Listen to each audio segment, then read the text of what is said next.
देखो अपन पढ़ रहे हैं विद्युत मापक यंत्र। विद्युत मापक यंत्र क्या होता है? किसी विद्युत राशि को मापने के लिए जिस मापक या जिस उपकरण की आवश्यकता होती है उससे अपन क्या कहते हैं? विद्युत मापक यंत्र कहते हैं। क्या कहते हैं? विद्युत मापक यंत्र कहते हैं। विद्युत मापक यंत्र दो प्रकार का होता है। एक होता है प्राथमिक यंत्र और एक होता है द्वितीयक यंत्र। पहला कौन सा है? प्राथमिक यंत्र और एक होता है द्वितीयक यंत्र। देखो प्राथमिक यंत्र किससे कहते हैं? वह यंत्र जो विद्युत राशि के मान को, किसके मान को? विद्युत राशि के मान को सूचक युक्तियों के द्वारा, सूचक युक्तियों के द्वारा केवल उपलब्धता को प्रदर्शित करता है, केवल उपलब्धता को प्रदर्शित करता है। उसे क्या कहा जाता है? प्राथमिक यंत्र। कहने का मतलब ये है प्राथमिक यंत्र के अंतर्गत केवल उसके एहसास होता है कि हमें यहाँ पर कि धारा बह रही है या नहीं बह रही है, उसका जो अपन को एहसास कराता है वो कौन सा यंत्र होता है? प्राथमिक यंत्र होता है। अब देखो द्वितीयक यंत्र, विद्युत राशियों के मान को सूचक युक्तियों के द्वारा उसको उसके एक पूर्वांकित पैमाने पर, उसके एक पूर्वांकित पैमाने पर उसके मान को क्या करता है? अंकित करता है। कहने का मतलब ये है कि जो सूचक युक्तियों के द्वारा उसके मान को पूर्वांकित पैमाने पर दर्शाता है उसे क्या कहा जाता है? द्वितीयक यंत्र कहा जाता है। क्या कहा जाता है? द्वितीयक यंत्र। जो द्वितीयक यंत्र होता है वो तीन प्रकार का होता है। कितने प्रकार का? तीन प्रकार का। पहला है सूचक या इंडिकेटिंग यंत्र। पहला कौन सा है? सूचक या इंडिकेटिंग यंत्र। दूसरा है रिकॉर्डिंग यंत्र। दूसरा कौन सा है अपना? रिकॉर्डिंग यंत्र है। और तीसरा है अपना इंटीग्रेटिंग यंत्र। तीसरा कौन सा है? इंटीग्रेटिंग यंत्र। अब देखो सूचक यंत्र, कौन सा? सूचक या इंडिकेटिंग यंत्र। इसमें क्या होता है? तो जिस समय पे अपन किसी उपकरण को काम ले रहे हैं उस समय का जो मान को एक पैमाने पर, उस समय के मान को एक पैमाने पर, पूर्वांकित पैमाने पर क्या प्रदर्शित करता है। कहने का मतलब विद्युत राशि के तत्कालिक मान को, किसके मान को? विद्युत राशि के तत्कालिक मान को एक पूर्वांकित पैमाने पर दर्शाता है। उस यंत्र को क्या कहा जाता है? सूचक या इंडिकेटिंग यंत्र कहा जाता है। देखो सेकंड होता है रिकॉर्डिंग यंत्र। सेकंड वाला कौन सा है? रिकॉर्डिंग यंत्र। तो इसमें क्या होता है? विद्युत राशि के तत्कालिक मान को एक सुई या पेन या पेंसिल के द्वारा, पेंसिल के द्वारा एक पेपर पर अंकित करता है। किस पर अंकित करता है? एक पेपर पर अंकित करता है। उसे कौन सा यंत्र कहा जाता है? रिकॉर्डिंग यंत्र कहा जाता है। कौन सा यंत्र कहते हैं? रिकॉर्डिंग यंत्र। तीसरा होता है इंटीग्रेटिंग यंत्र। तीसरा कौन सा होता है? इंटीग्रेटिंग यंत्र। इसमें क्या होता है? जिस समय में अपन कोई प्रयोग कर रहे हैं, जब कोई उपकरण लेके अपन उसका यूज कर रहे हैं तो उस परीक्षण काल में या समय के अंतर्गत जो कुल मान दर्शाता है उसे क्या कहा जाता है? इंटीग्रेटेड यंत्र। जैसे देखो KWH, ये कौन सा मीटर हो गया? एनर्जी मीटर हो गया। तो ये कौन सा मीटर हो गया? एनर्जी मीटर हो गया। तो ये किसका उदाहरण हो जाएगा? इंटीग्रेटेड यंत्र का। किसका उदाहरण हो जाएगा? इंटीग्रेटेड यंत्र का। अब देखो इंटीग्रेटिंग यंत्र होता है उसमें कितने बल काम करते हैं? उस पर इंटीग्रेटिंग बल पर तीन प्रकार के बल कार्य करते हैं। पहला है विक्षेपण टॉर्क। पहला कौन सा है? विक्षेपण टॉर्क। दूसरा है नियंत्रण टॉर्क और तीसरा होता है अवमंदन टॉर्क, है ना। तो देखो विक्षेपण टॉर्क में क्या होता है? तो ये अपने जैसे ही मान लें, ये अपने हो गया एमीटर हो गया, मान लें, है ना, एमीटर हो गया। तो इसमें क्या होती है? एक सुई होती है, सुई। तो सुई के पास में एक कीला यहाँ पर होता है और एक यहाँ पर होता है। बीच में मानांकित होते हैं 1 2 3 4 5 6 होते हैं, है ना। तो विक्षेपण टॉर्क का काम क्या होता है? जब भी अपन इसके अंदर इनपुट देंगे, क्या देंगे, इनपुट देंगे, तो जो सुई होगी, ये क्या है, सुई होगी, इसको विक्षेपित करने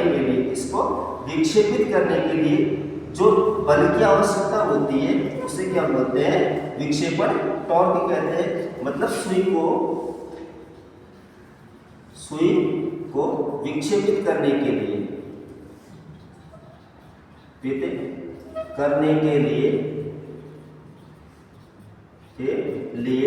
जिस बल की आवश्यकता होगी ना, जिसे बल की आवश्यकता होती है उसे क्या कहा जाता है, विक्षेपण टॉर्क कहा जाता है।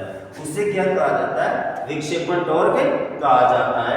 और नियंत्रण टॉर्क, देखो ये हो गया नियंत्रण टॉर्क।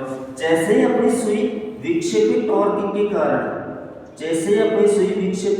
कारण यहाँ से अपने पास या पहुंचती है, मानो इस जगह पे पहुंचती है, तो इस सुई को नियंत्रित करने के लिए कहने का मतलब विक्षेपण टॉर्क के विपरीत, जैसे सुई यहाँ से आ गई तो इसको अपन नियंत्रित करेंगे, तो नियंत्रित करने के लिए जिस बल की आवश्यकता होती है वो कौन सा बल कहलाता है, नियंत्रण टॉर्क कहलाता है। कौन सा टॉर्क कहलाता है, नियंत्रण टॉर्क कहलाता है।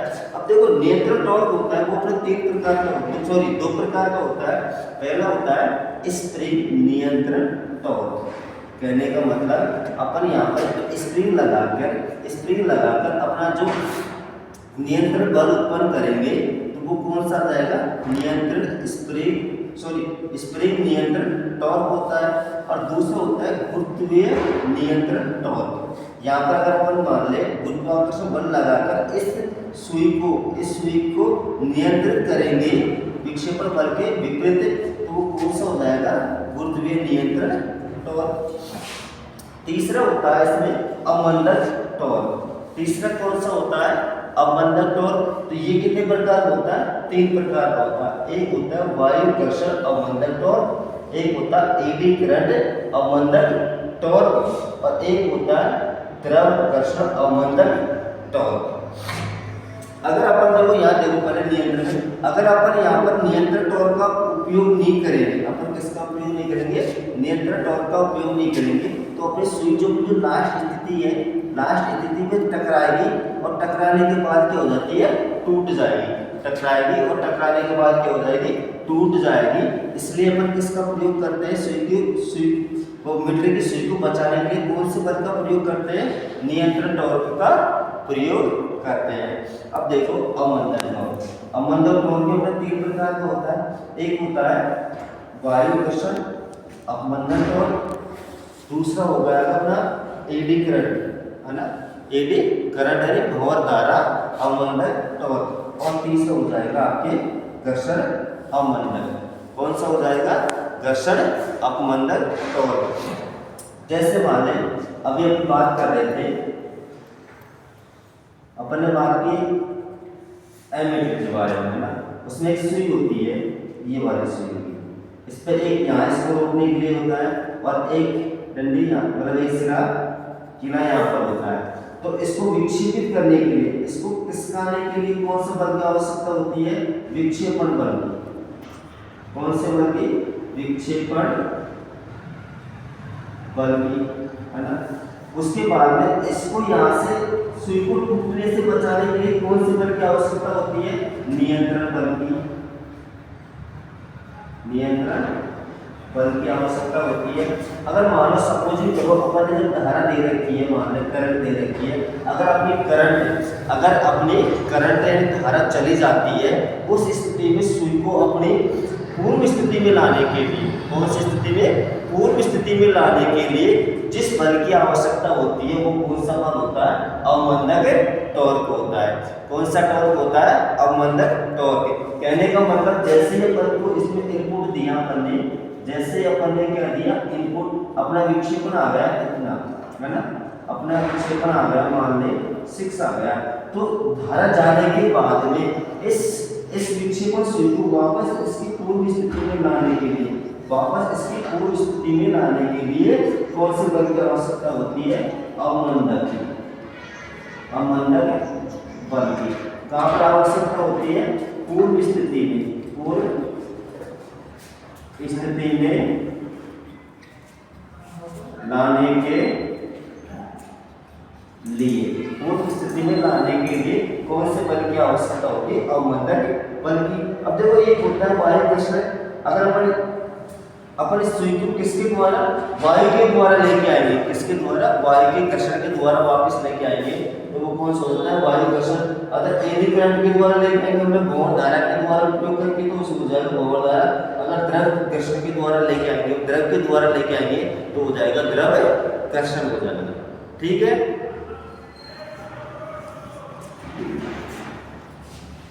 अब सही बढ़िया है, और जल्दी का हाथ